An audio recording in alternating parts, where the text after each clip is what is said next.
Hello students, I am Cadet Lakshya Gehlot and with me is Lokendra Singh and welcome to seller sir. Run. So यार आज हम किस बारे में बात करेंगे, ये बहुत ज़रूरी टॉपिक है। अब हमें अभी तक टाइम नहीं मिला इसके बारे में बात करने का। आज हम बात करेंगे non technical part of the interview. ठीक है, नॉन टेक्निकल पार्ट इंपॉर्टेंट क्यों होता है? लोकेंद्र भाई बताओ क्यों इंपॉर्टेंट होता है? बात ये है, देखो नॉन टेक्निकल पार्ट में क्या होता है ना कि एक इंटरव्यू होता है जनरली दो पार्ट में बटे होते हैं ना, अलग से non technical part, technical part. तो जैसे ही आप एंट्री लेते हैं तो सबसे पहला सवाल क्या होता है? Introduce yourself. तो मतलब नॉन टेक्निकल पार्ट का पहला सवाल होता है वहीं से। हाँ, कोई भी और इंटरव्यू। दिक्कत ये है कि पढ़ा तो वो आप लोगों से लेंगे अगर आप सेलेक्ट होते हो तो। अपने कॉलेज में जैसे ही है, हम भी जैसे डीएनएस कर रहे हैं अभी, पढ़ा तो वो भी लेंगे, लेकिन दिक्कत ये कि आपकी पर्सनैलिटी कैसे बढ़ाएंगे वो एक साल में। अगर वो तो चेंज हो नहीं सकती ना। अगर 19-20 साल में हम बचपन से डेवलप नहीं हुए तो एक साल में कैसे डेवलप होंगे? अगर आप अंडर कॉन्फिडेंट हो, या फिर आप स्टैमर करते हो, या फिर आप खुद को एक्सप्रेस नहीं कर पाते बोलते हो, तो फिर वो चेंज नहीं कर सकते एक साल में। तो वो सारी चीज़ें, आपके मोरल्स, आपका कॉन्फिडेंस, आपका वे ऑफ एक्सप्रेसिंग योरसेल्फ, वो सारी चीज़ें नॉन टेक्निकल में जज होती हैं। 10 minutes और 9 minutes for technical part and 5-6 minutes for non technical part. ठीक है, तो उसमें क्या होता है, अगर आप नॉन टेक्निकल पार्ट बहुत अच्छा दे रहे हो और वो आपके नॉन टेक्निकल पार्ट में इंटरेस्टेड हो जाते हैं, तो वो अपना 6 मिनट से खींचते खींचते 10 मिनट पे आ गए। सपोज करो, एग्जांपल दे रहा हूँ, अब उनके पास अपने एवरेज इंटरव्यू के टाइम में कितना 5 मिनट बचा, तो 10 मिनट आपने उनके नॉन टेक्निकल पार्ट में दे दिए, क्योंकि उन्हें आपकी पर्सनैलिटी अच्छी लग रही थी, उन्हें आपकी बातें अच्छी लग रही थी, क्या पता वो जो भी आपको बातें कर रहे थे उन्हें फनी लग रही थी, उन्हें अच्छा लग रहा था। तो आपका कितना मिनट बचा? 5 मिनट फॉर टेक्निकल क्वेश्चन। अब अगर आपका टेक्निकल पार्ट वीक था तो आपके टेक्निकल क्वेश्चन ऑलरेडी कम हो चुके हैं, है ना। अगर टेक्निकल क्वेश्चंस आपके कम हो गए तो आपकी प्रोबेबिलिटी सेलेक्ट होने की ज्यादा होगी। और लक्ष्य ये बात भी तो है कि अगर नॉन टेक्निकल आपका पार्ट बहुत ही अच्छा गया तो जो टेक्निकल क्वेश्चन की जो हार्ड वगैरह जितना जो लेवल होता है वो भी गिर जाता है। हाँ, वो अपने आप ही गिरता है, क्योंकि उनके माइंड में ही वही चीजें चल रही होती है कि बंदा मतलब बोल क्या गया, इतना अच्छा है ना, इसने जितनी हॉबीज बताई, एनसीसी में था, और हॉबीज ये वो जो भी आप बताते हो, अचीवमेंट्स, मतलब यार लड़का बहुत बढ़िया है, आउटस्टैंडर है और इसने बहुत तगड़ा परफॉर्म किया, तो इसे तो लेना पड़ेगा। तो वो आपसे टेक्निकल क्वेश्चन में, क्योंकि इंटरव्यूअर को भी आखिरकार अपने जहाज के लिए अच्छे ही बंदे चाहिए। तो लगता है ये तो बात होगी कि इसका इंपॉर्टेंस क्यों है। ठीक है, अगर आप लोगों ने अच्छे से देखा होगा तो आपको समझ में आ जाना चाहिए अभी तक कि इंपॉर्टेंस इतना होता क्यों है नॉन टेक्निकल पार्ट का। तो अब बात करते हैं इंट्रोडक्शन पार्ट पे। ठीक है, ये वीडियो थोड़ा लंबा खिंच जाएगा, इसलिए हम इंट्रोडक्शन के अंदर तो नहीं जाएंगे, क्योंकि जनरल सबको पता रहता है इंट्रोडक्शन। यार बहुत सारी वीडियो है यूट्यूब पे कि इंट्रोड्यूस कैसे करें, लेकिन हम मेन जो बात कहेंगे वो कहेंगे फॉल्ट्स के ऊपर, क्या फिर आप कैसे आप उसको इम्प्रोवाइज कर सकते हो ना। तो लग से 2-3 पॉइंट्स। यार देखो, सबसे बड़ी प्रॉब्लम मतलब जो मेजर रिपीटिंग प्रॉब्लम है वो मैं आपको बता देता हूँ। जो फॉर्मेट है वो आप कहीं भी देख लेना, फॉर्मेट अच्छा किसी की भी वीडियो में आपको मिल जाएगा, या फिर हम ही एक वीडियो बना देते हैं। लेकिन प्रॉब्लम क्या होती है, जब आप अपनी फैमिली के बारे में बता रहे होते हो ना, तो आपको अपने फादर के बारे में बताना है, उनका ऑक्यूपेशन बताना है, अपनी मदर के बारे में बताना है, उनका ऑक्यूपेशन बताना है, और आपको उसके बाद अपनी मतलब जो सिबलिंग्स हैं उनके बारे में बताना है कि हाँ, I have 2 siblings, but you do not have to tell about them in brief. Okay, क्या करते हैं, क्या नहीं करते, कहाँ पढ़ रहे हैं, क्या कर रहे हैं। उससे यार उन्हें फर्क नहीं पड़ता इंटरव्यू को। उन्हें फर्क पड़ता है आपसे, आपके फादर से, आपके बैकग्राउंड से, बस इससे ज्यादा उन्हें किसी चीज से फर्क नहीं पड़ता।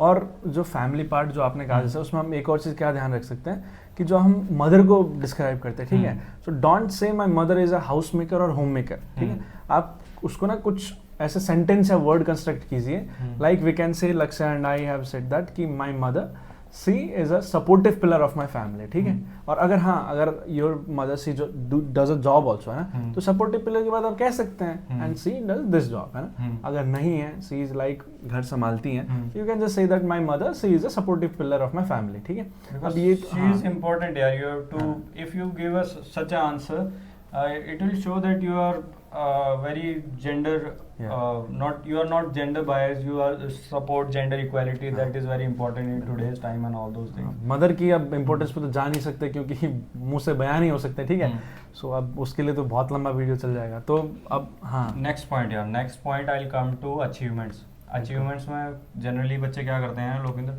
कि वो अपनी 5th क्लास की अचीवमेंट भी बताने लग जाते हैं। ठीक है, 5th क्लास में सर मैंने एक ओलंपियाड खेला था, उसमें मैं अपनी क्लास में सिल्वर मेडल लेके आया था। यार उन्हें फ़र्क नहीं पड़ता आपने 5th क्लास में क्या किया था, आपने 6th क्लास में क्या किया था।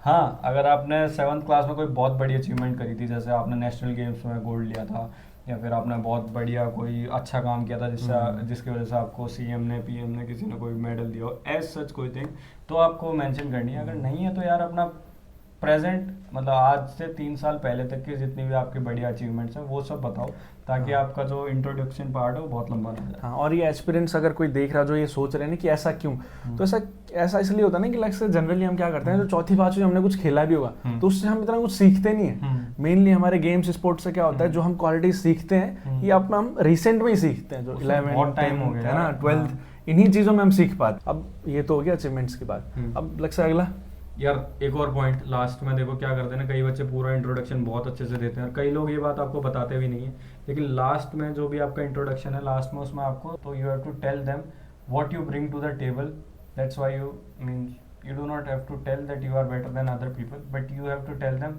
how you'll help the company to grow, how you'll help yourself to grow when you will come to the company and if they select you. Okay, this part you have to keep it very little, but you have to tell that yes sir, I am good at this things, I have experience in these things, that's why I think I'm good option for the company to be selected as a candidate. हाँ, बिल्कुल, जैसे अभी लक्ष्य ने कहा कि आपको दूसरों से बेटर भी नहीं दिखाना है, सो कंस्ट्रक्टिव आंसर इन सच अ वे कि कहीं से, एक तो पहली बात don't copy it from others, है ना। अब जैसे क्या होता है, ये लोग क्या करते हैं कि यूट्यूब से देख लिया, कुछ कर लिया, कॉपी करना ही नहीं है। पहला क्या करना है ना, you have to introspect yourself कि मतलब आप सही में हो कैसे, और आपको वहाँ पे ऐसे आंसर को फ्रेम करना है कि ना तो आप एरोगेंट लगे, ना कुछ, इतना नेचुरल लगना चाहिए कि द इंटरव्यूअर उसे लगे कि हाँ यार ही इज ब्रिंगिंग इट, मतलब ये खुद के बारे में बता रहा है, ये वो नहीं कर रहा है कि भाई कहीं से पीडीएफ मिली उससे पढ़ा और वही बताया जा रहा है, नहीं, you have to be yourself and true to yourself as well as to the interviewer. अगर देखो हमें पता होता है यार लोकेंद्र, अगर मैं तुझसे कोई बात कर रहा हूँ या मैं कोई बात तेरे को बता रहा हूँ तो तू समझ जाएगा, ये तो पढ़ी लिखी बातें हैं, ये तो किताबों की बातें हैं। जो असली बंदा दिल की बात करता है, जो अपने बारे में बात बताता है, वो अलग होती है। दिल की बात ये नहीं कि आप टॉपिक को बहुत दूर कहीं ले जाओ, to be precise and crisp answer आपको देने, और उसमें भी आपको झूठ नहीं बोलना। अब लक्ष्य, कई लोग क्या होता है ना कि इंटरव्यू को बहुत लंबा खींच देते हैं, स्पेशली जो आपका इंट्रोडक्शन पार्ट है। So tell them the importance की इंट्रोडक्शन को शॉर्ट एंड क्रिस्प रखने का फायदा क्या है। यार देखो क्या होता है ना, अगर आप शॉर्ट एंड क्रिस्प रखते हो अपने इंट्रोडक्शन को तो आपका इंट्रोडक्शन छोटा रहता है, ठीक है।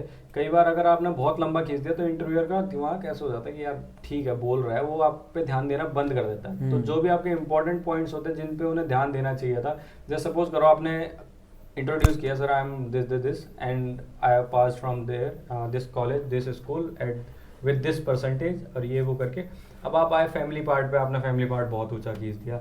आप आए हॉबी पार्ट पे, आपने बहुत लंबा खींच दिया। फिर आप अचीवमेंट पार्ट पे, तब तक इंटरव्यूअर का ध्यान जा चुका है यार, वो तो आपकी सुन ही नहीं रहा, वो अपना पेपर वर्क कर रहा है, वो बस वेट कर रहा है कि इसका इंट्रोडक्शन खत्म हो तो मैं आगे शुरू करूं। क्योंकि मेन पार्ट क्या होता है, उनके पास हमारे बायोडाटा रहता भी, दे नोज कि हम क्या करते हैं, बायोडाटा भरते ही हैं। अब वो क्या करेगा, वो अचीवमेंट आपका पढ़ना, मतलब अचीवमेंट पे वो ध्यान नहीं देगा। तो अगर आपने बोला सर मैं नेशनल प्लेयर था बास्केटबॉल का, अब उसने आपका बास्केटबॉल पे ध्यान ही नहीं दिया, आपकी अचीवमेंट गई पानी में, ठीक है। इसलिए आपको प्रिसाइज और शॉर्ट रखना चाहिए, ताकि उसका जब तक इंटरेस्ट है तब तक वो आपकी बात सुने, ताकि जब जैसे इंट्रोडक्शन खत्म हो कि वो आपका बायोडाटा देख के ही शुड बी इंटरेस्टेड कि हाँ अब मुझसे इससे ये सवाल पूछना चाहिए कि इसने हॉबी कैसे बनाया, इसने हॉबी में क्या क्या एक्सपीरियंस किया, या फिर इसने जो अचीवमेंट्स किए, अचीवमेंट्स में ऐसी क्या सीखी इसने, है ना, क्या क्या चीजें सीखी। जैसे आपने बोला कि यार मैं बैडमिंटन प्लेयर था, नेशनल प्लेयर था, तो जैसे ही आपका इंट्रो खत्म होगा उसमें आपके इस स्टेटमेंट में और अगले क्वेश्चन में बहुत कम गैप रहेगा, बिल्कुल कम गैप रहेगा, तो उसे याद रहेगा कि यार इसने बैडमिंटन के बारे में बोला, तो let's ask him something about badminton and what he has learned from badminton and all those, और वो चीज़ उसके दिमाग में भी जाएगी। बिल्कुल। अब ये तो हो गए इंट्रोडक्शन के पार्ट्स, ठीक है। सो हमें कई कमेंट्स आते हैं कि सर इन पे वीडियो बनाइए इन पे, so we have one of them, so देखते हैं, विल सी क्या क्या क्वेश्चंस हैं जिन पे बच्चों और उस क्वेश्चंस पे हम आपको बताते हैं कि आपको आंसर्स कंस्ट्रक्ट कैसे करने हैं ना। इंट्रोडक्शन का तो हो गया, so let's move to the next part. Why merchant navy तो बहुत ही इंपॉर्टेंट क्वेश्चन है, पहला ही किसी ने पूछ अब ये जो क्वेश्चन है ना, ये आया हुआ है कि वाई मर्चेंट नेवी, है ना। अब वाई मर्चेंट नेवी में दिक्कत क्या है ना कि लोग क्या करते हैं, दे कॉपी, जो प्लेगैरिज्म होता है, जो देखते हैं कॉपी करते हैं, वो बस पेस्ट करते हैं उनके सामने। ऐसा नहीं होना चाहिए, क्योंकि सबकी प्रायोरिटीज अलग होती है। किसी की एक पीडीएफ है वो मतलब जनरली टेलीग्राम ग्रुप से घूमती रहती है, जिसमें यार merchant navy is a high paying career, I want to see the world, I do not want to do the 9 to 5 job, और ये वो भाई सारे पॉइंट यार ठीक है, सब यही बोल रहे हैं तो तेरे में क्या डिफरेंस है ना, बिल्कुल, मैं तेरे को क्यों लूँ? अगर मैं खुद ही जाके अगर किसी इंटरव्यू के सामने बैठ के बोल रहा हूँ कि ये सर ये है वो है, तो भाई उसे नहीं है इंटरेस्ट, ठीक है? अगर तू सेम आंसर दे रहा है तो उसे कोई इंटरेस्ट नहीं है, क्योंकि तेरे अगर आंसर में क्या डिफरेंस है, बिल्कुल, तू क्या अलग लेके आ रहा है, उसमें उसे फर्क पड़ता है, ठीक वही है? लक्ष्य, ये लोग ये नहीं समझ पा रहे ना कि सपोज एंग्लो का इंटरव्यू बहुत हार्ड होता है ना, एंग्लो में सीट्स कितनी है? 160 है ना, सॉरी 160 सीट्स है, दे कितने रहे हैं लोग? बिकॉज 500 का ही तो फॉर्म है, बहुत कंपटीशन हाँ, है, इतने कंपटीशन है कि मतलब आपकी जब सीट फुल हो जाता है ना, जब भी लोग वहाँ पे बैठे मिलते हैं, है ना, अब उसमें फिर क्या होना चाहिए कि आपका अलग क्या होना चाहिए, है ना, तो उस हिसाब से आपको फ्रेम करना पड़ता है। सो जो वाई मर्चेंट नेवी का ये तो आपको ही ढूंढना पड़ेगा। हाँ ये है कि आप हम लोगों से गाइडेंस ले सकते हैं अपना आंसर दिखा के, है ना लक्ष्य, थोड़ा वो तो हम जज कर सकते हैं कि यार क्या कर रहे हो क्या नहीं कर रहे। तो चलो ठीक है, आपका जो भी वाई मर्चेंट नेवी का आंसर होगा वो थोड़ा डिफरेंट होना चाहिए, आपके असली रीजंस होने चाहिए कि सर देखो financial independence is important, you should say sir I want to be financially independent in a young age, and other than that merchant navy suits my personality. Whatever I seek from my career are these things, and merchant navy in some way will give me all these things.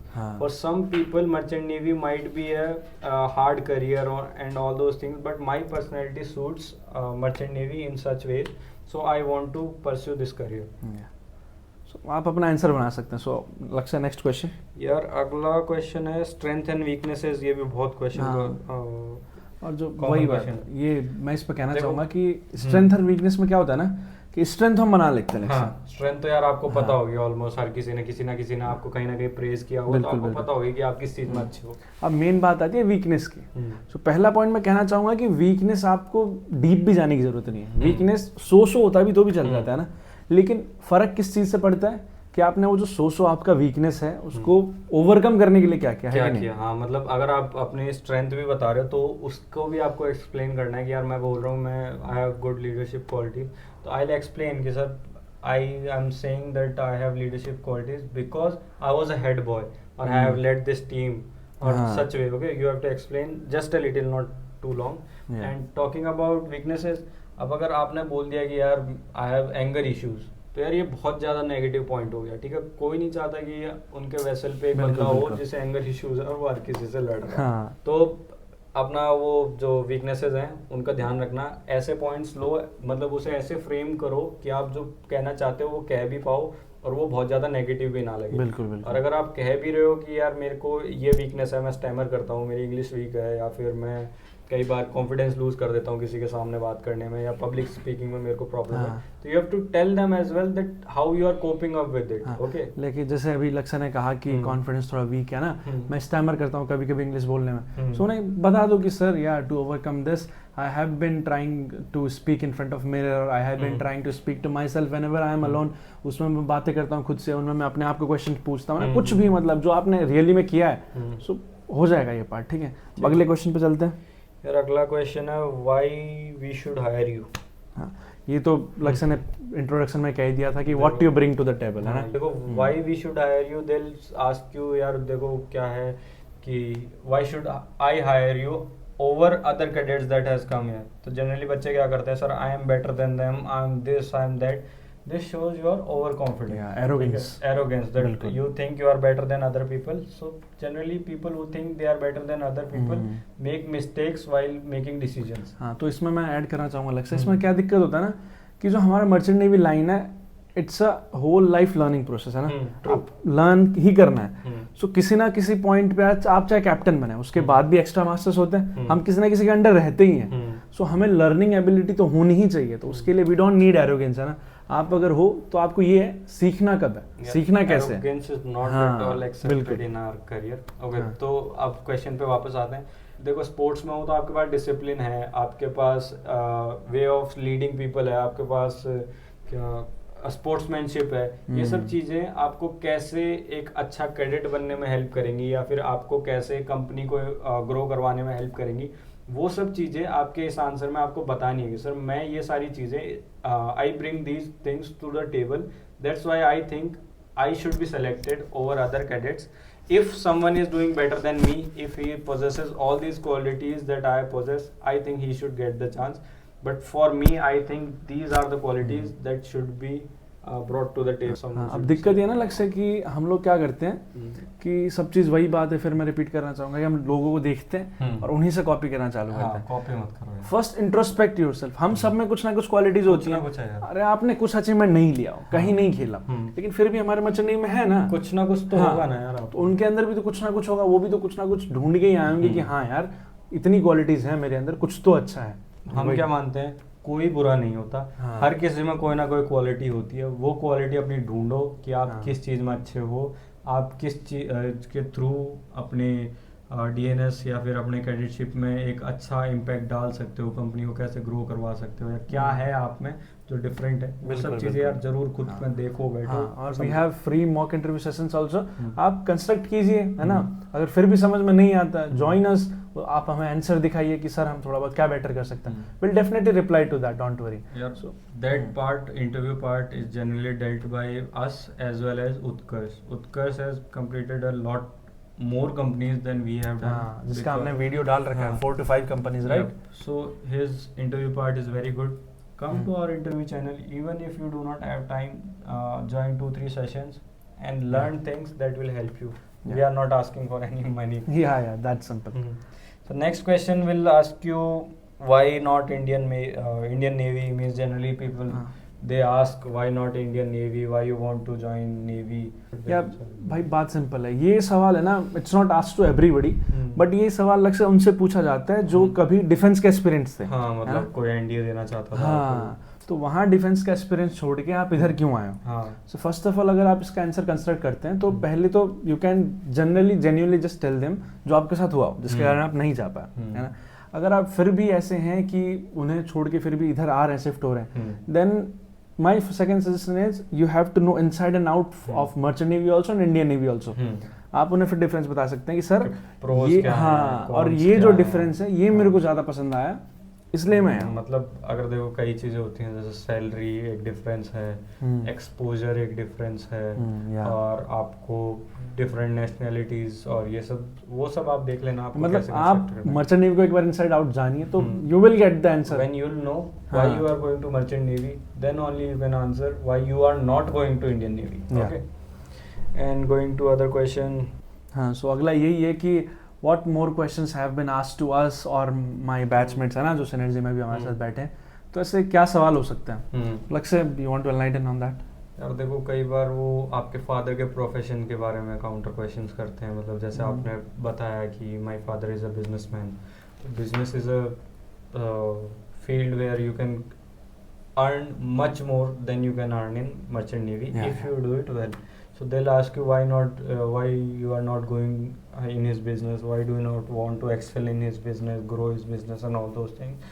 So in those situations यार you should be knowing why you are coming to merchant navy. देखो एक चीज़ और मैं बता देता हूँ, reels देख के मर्चेंट नेवी में मत आओ यार, ठीक है। अगर आपका सच में पैशन है तो ही मर्चेंट नेवी में आओ। रील्स देख के अगर आप आ रहे हो तो इन सब क्वेश्चंस का आंसर आप नहीं दे पाओगे सच में, ठीक है। तो ये देना बहुत मुश्किल है, because this question why merchant navy ये बहुत चीज़ों को कवर करता है ना। Like that question we had why not Indian navy. अगर आप मर्चेंट नेवी में आ रहे हो तो सिंपल है, why you will look for another, है ना, तो आप उसका भी जवाब दे पाओगे। तुम्हारी नीड्स क्या थी, और वो दूसरा था why we can hire you, उसका भी जवाब उसी में, इसका भी उसी में। एंड वन मोर की ये जो दिक्कत है ना, ये क्या होता है, आप जो इंट्रोडक्शन देते हैं ना, सब जो काउंटर क्वेश्चंस होते हैं मेनली वहीं से होते हैं। Suppose you have told that sir my achievement is that I have represented my school at the zonal level for consecutively 4 to 5 years. तो they may ask you some incidents की okay Lokender tell me about this particular year, और उसमें आपने tell me the little memorable things कि आपने क्या किया ऐसा, है ना। आप अरे लोकेंदर क्या हुआ था कि अब जैसे मैं स्पोर्ट्स में था तो मैंने बताया सर मैंने ऐसे ऐसे जोनल्स के नेशनल्स ये सब चीज़ें करी, तो उन्होंने बोला यार फिर तुम स्पोर्ट्स में क्यों नहीं गए, तुमने स्पोर्ट्स छोड़ के नेवी में क्यों आ रहे हो, मतलब तुम्हारा ये गोल क्यों है। तो you should also tell about this, you should also frame answer कि यार तुमने अपना करियर, मतलब जो भी आपका हॉबी थी या फिर जो भी आपकी वो सब चीज़ें थी वो आप क्यों नहीं कर पा रहे, चाहे फाइनेंशियल पॉइंट हो, चाहे फैमिली की कंडीशंस हो, या जो भी हो, वो सब आपको सोच के जाना है अपने अकॉर्डिंग, ठीक है, किसी और को कॉपी मत करो। बिल्कुल बिल्कुल। और जो काउंटर क्वेश्चंस होते हैं ना यार बहुत होते हैं, ठीक है।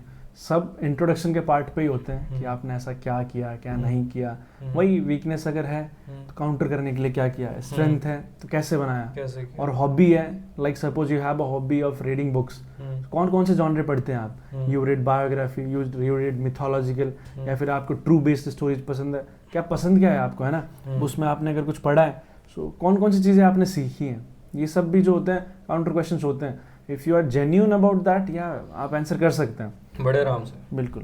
और लगता है कुछ सवाल, तो यार कुछ क्वेश्चंस अभी मैंने पीडीएफ खोली है जो जनरली मतलब एंग्लो और इन सब में पर्सनल क्वेश्चंस पूछे गए थे। एक क्वेश्चन था how many friends you have. हाँ ये सवाल लग सकता, ये बड़ा पूछा जाता है, मतलब कॉमन यार, मतलब और ये ना एक बड़ा सेंसिटिव क्वेश्चन भी है, फ्री टाइम बहुत कॉमन क्वेश्चन है ये बड़ा सेंसिटिव क्वेश्चन है कि how many friends do you have. और कई महान आदमी क्या करते हैं, लग से फटाक से आंसर देते हैं, sir I have 2 friends, sir I have 3 friends, फिर वहां से काउंटर आता है, बस यही है। नहीं क्यों है, आप सोशल नहीं हो क्या, आपकी सोशल एबिलिटीज लो हैं क्या। और अगर आपका ऐसा हो गया कि सर मेरे साथ बहुत सारे दोस्त हैं, मेरे तो 20-25 दोस्त हैं, तो वो बोलेंगे यार आप तो बहुत ज़्यादा सोशल हो, तो आप जहाज पे कैसे कोप अप कर पाओगे।